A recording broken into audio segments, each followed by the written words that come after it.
आज शालिनी जैसे ही अपनी नौकरी से घर वापस लौटी तो अपना बैग बिस्तर पर पटक कर सीधे रसोई घर में चली गई। काम करते करते आज फिर से वह गुस्से में भुन भुना जा रही थी। घर की बहू हूं तो क्या सारा काम करना मेरी ही जिम्मेदारी है। मेरे आने के बाद सासू माँ तो ऐसे महारानी बनकर बैठ जाती है जैसे मेरी शादी से पहले उनके आसपास नौकर जाकर मंडराते रहते थे। ना जाने किस जन्म की दुश्मनी निकाल रही है।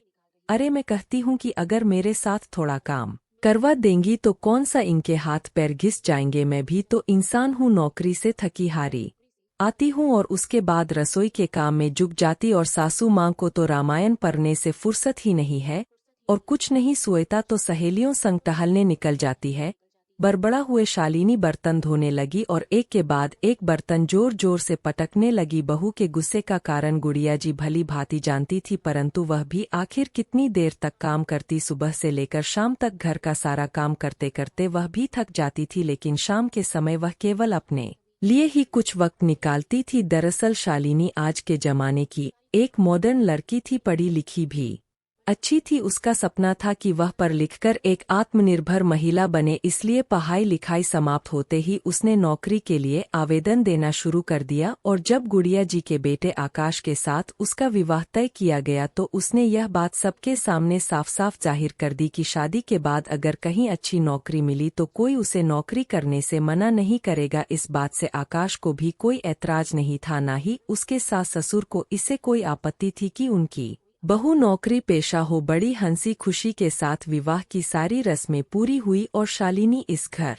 में बहू बनकर आ गई। अपनी नौकरी के लिए शालिनी ने कोशिशें जारी रखी थी। अभी विवाह को 6 महीने ही हुए थे कि शालिनी को एक अच्छी नौकरी मिल गई। नौकरी लगने से शालिनी बहुत खुश थी, परंतु गुड़िया जी ने सारे परिवार वालों के सामने एक बात स्पष्ट तौर पर कह दी कि मुझे बहू की नौकरी से कोई ऐतराज नहीं है, लेकिन अब मैं पूरे घर का कार्यभार अकेले नहीं संभाल पाऊंगी, इसलिए बहू को घर के कामों में भी हाथ बटाना होगा। परिवार के सभी लोग गुड़िया जी की इन बातों को सुनकर आश्चर्यचकित रह गए और शालिनी को तो जैसे काटो तो खून नहीं। फिर आकाश बोला, माँ आप तो जानती है कि शालिनी को यह नौकरी कितनी मुश्किल से मिली है, हमें आपसे यह उम्मीद तो नहीं थी। तो गुड़िया जी ने कहा, बेटा मैं यह नहीं कहती कि घर का सारा काम बहू को ही करना होगा, तो केवल इतना कहना चाहती हूँ कि मेरी अपनी भी कुछ सीमाएं हैं।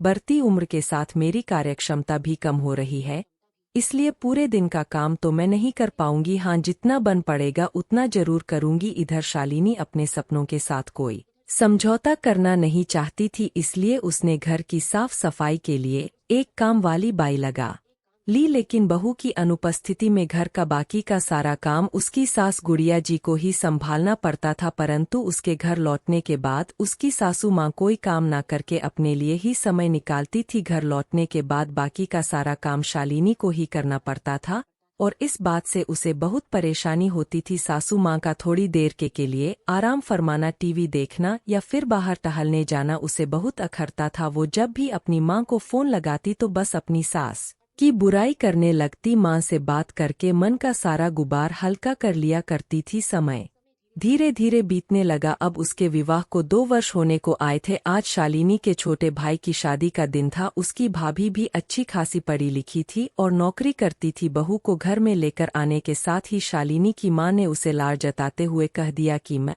तो अपनी बहू को बेटी की तरह ही रखूंगी। बहू घर में लाने का यह मतलब थोड़ी ना होता है कि सास हाथ पर हाथ धरकर बैठ जाए और सारी जिम्मेदारी बहू के सिर पर ही मर दे। आखिर बहुएं भी तो इंसान होती है। वाह, बेचारी नौकरी करेगी या घर का काम, मैं तो अपनी बहू को पूरी छूट दूंगी। बहू के सिर पर हाथ रखकर उसे सहला हुए शालिनी की मां ने कहा। तो अपनी मां के ऐसे विचारों को सुनकर शालिनी बहुत प्रभावित हुई और अपनी मां की सोच पर गर्व करने लगी। सोचने लगी कि काश मेरा भाग्य भी मेरी भाभी के जैसा होता, मेरी सास भी मुझे समझ पाती, लेकिन मेरी किस्मत मेरी भाभी की तरह कहा। मुझे तो बस अपनी सास के हुक्म के अनुसार चलना है।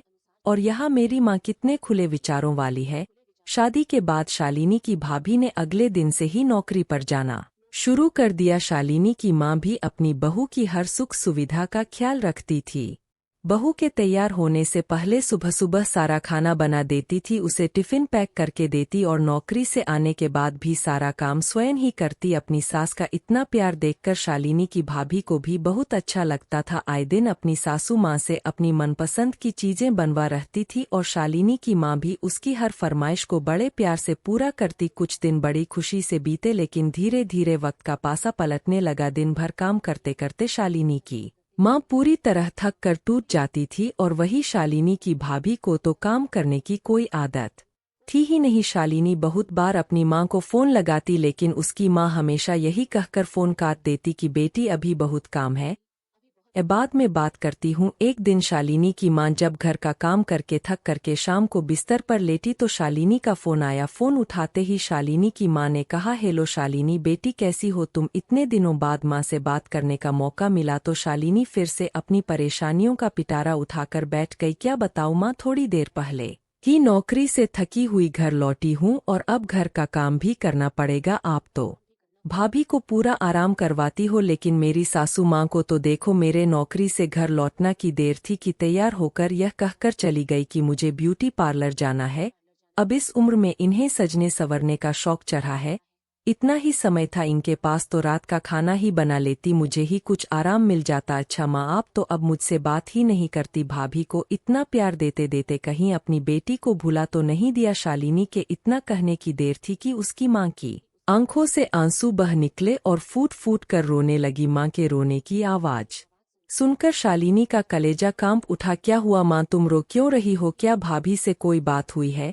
बेचैन होते हुए शालिनी बोली। फिर उसकी माँ ने कहा, बेटी मैंने तो तेरी भाभी को हमेशा अपनी बेटी की तरह ही माना था। बहू को कोई तकलीफ ना हो इसलिए दिन भर में ही काम में लगी रहती हूँ, लेकिन फिर भी तेरी भाभी को मेरी कोई कद्र नहीं है।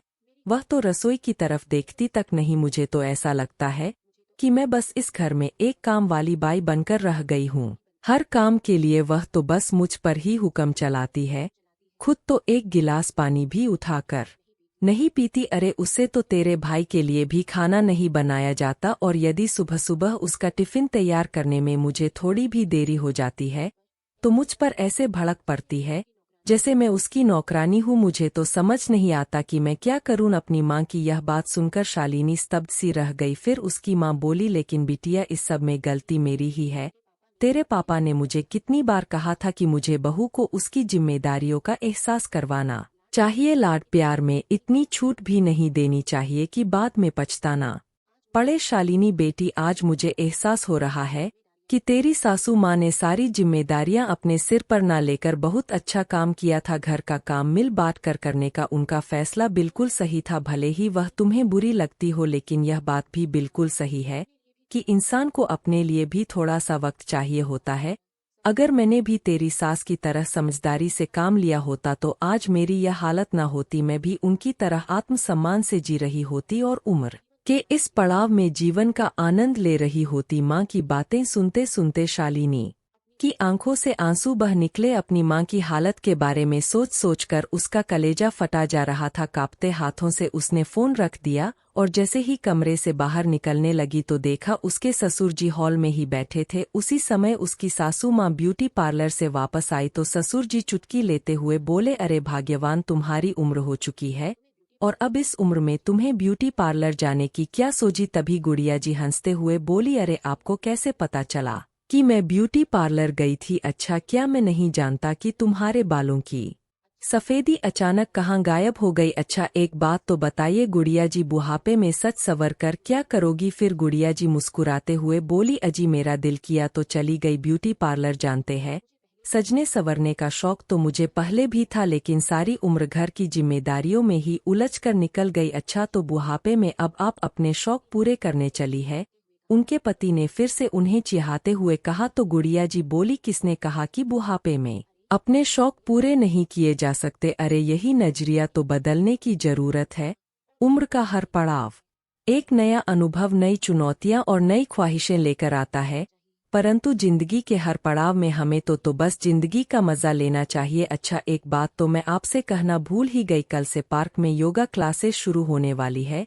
गुड़िया जी ने कहा तो उनके पति बोले, अच्छा तो अब आप योगा क्लासेस भी अटेंड करने वाली है?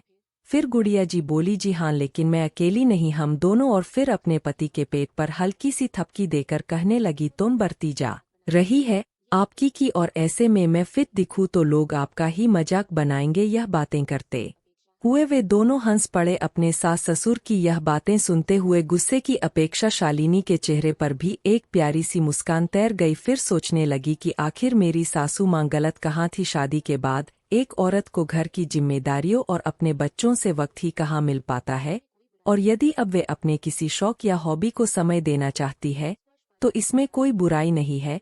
आखिर उन्हें भी तो दुनिया की ताजी हवा के झोंकों का स्पर्श पाने का अधिकार है, इस उम्र में भी आनंद से जीने का अधिकार है। तो दोस्तों, आपको यह कहानी कैसी लगी, लाइक और कमेंट करके जरूर बताएं, और चैनल को सब्सक्राइब करना बिल्कुल न। अगर आपको वीडियो पसंद आए तो लाइक और सब्सक्राइब करना न भूलें। धन्यवाद।